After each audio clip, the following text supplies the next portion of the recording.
નર્મદા જિલ્લામાં એસઆઈની કામગીરી પર સવાલ। નર્મદા જિલ્લા કોંગ્રેસ પ્રમુખના પત્ની અને પરિવાર સહિત 97 નામદાર યાદીમાંથી ડિલીટ। દર્શક મિત્રો, આપ જોઈ રહ્યા છો સરદાર અવાજ। નર્મદા જિલ્લામાં એસઆઈની કામગીરી પર ઉઠાવવામાં આવેલા સવાલો હવે ગંભીર રૂપ ધારણ કરતા દેખાઈ રહ્યા છે। આ સવાલો કોઈ નથી ઉઠાવવામાં આવ્યા, પરંતુ સબૂત સાથે રજૂ કરવામાં આવ્યા હોવાનો દાવો કરવામાં આવ્યો છે। નર્મદા જિલ્લા કોંગ્રેસ સમિતિના પ્રમુખ રણજીતભાઈ તડવીના પત્ની તેમજ પરિવારજનોના નામ મતદાર યાદીમાંથી કાપી નાખવામાં આવ્યા હોવાની ઘટના સામે આવી છે। રણજીતભાઈ તડવીના પત્ની અંગીરાબેન રણજીતભાઈ તડવી, માતા રમીલાબેન દિનેશભાઈ તડવી, શિવસિંહભાઈ ભીમસિંહભાઈ તડવી સહિત ગડેશ્વર તાલુકાના સાડિયા ગામના કુલ 97 જેટલા હયાત નાગરિકોના નામ મતદાર યાદીમાંથી ડિલીટ કરવામાં આવ્યા હોવાનું જણાવાયું છે। દાવો કરવામાં આવે છે કે આ તમામ વ્યક્તિઓ હાલ જીવિત છે અને દર ચૂંટણીમાં મતદાન કરતા આવ્યા છે, છતાં નામ દૂર કરવામાં આવતા રાજકીય વર્તુળોમાં ચર્ચા અને અસંતોષ માહોલ સર્જાયો છે। આવો વધુમાં સાંભળીએ નર્મદા જિલ્લા કોંગ્રેસ સમિતિના પ્રમુખ રણજીતભાઈ તડવી શું કહે છે।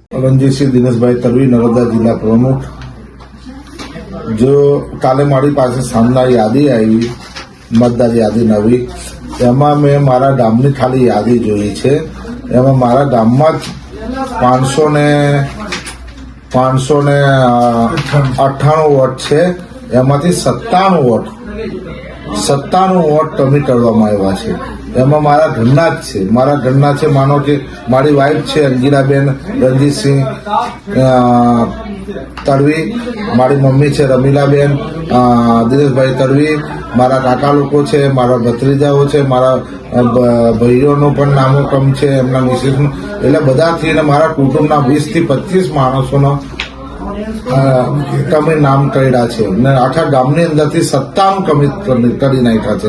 એટલે એક તરફી આ બીજેપીની સાજિશ છે કે આગળ તાલુકા પંચાયત, જિલ્લા પંચાયત આવે છે તો કદાચ કોંગ્રેસના જ વોટ આજે ટાર્ગેટ એ લોકો બેસાયેલો જેવું લાગે છે કે કોંગ્રેસના વોટ એક જિલ્લા પંચાયતમાં 20 કે 25 ગામ આવે તો એક ગામમાંથી 50 વોટ કાઢે તો સીધા 1000 વોટ, એટલે સીધો બીજેપીને ફાયદો થઈ જાય।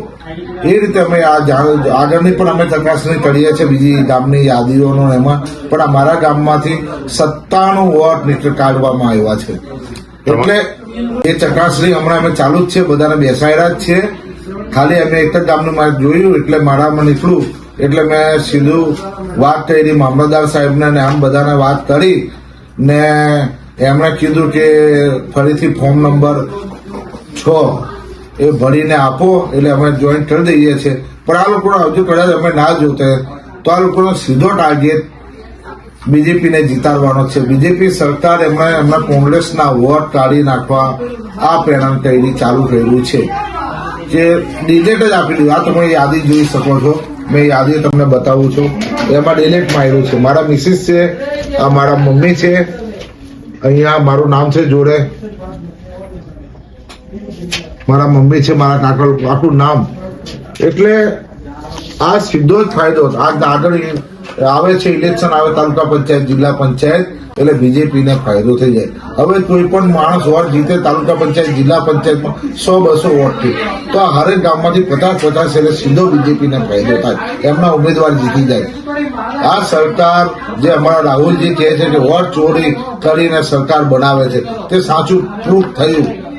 આટલું બધું રાહુલજી બોલે છે તોય આ લોકો કઈ સાંભળવા રાજી નથી। પણ અમે પણ જાણ કર્યું કે અમારા બધા કાર્યકરો બધું અમુક ગામોમાં પણ આવશે બીજું લિસ્ટ કે આ પ્રમાણે આ લોકો 50-50 કાઢી નાખે તો કેટલા વોટો નીકળી જાય।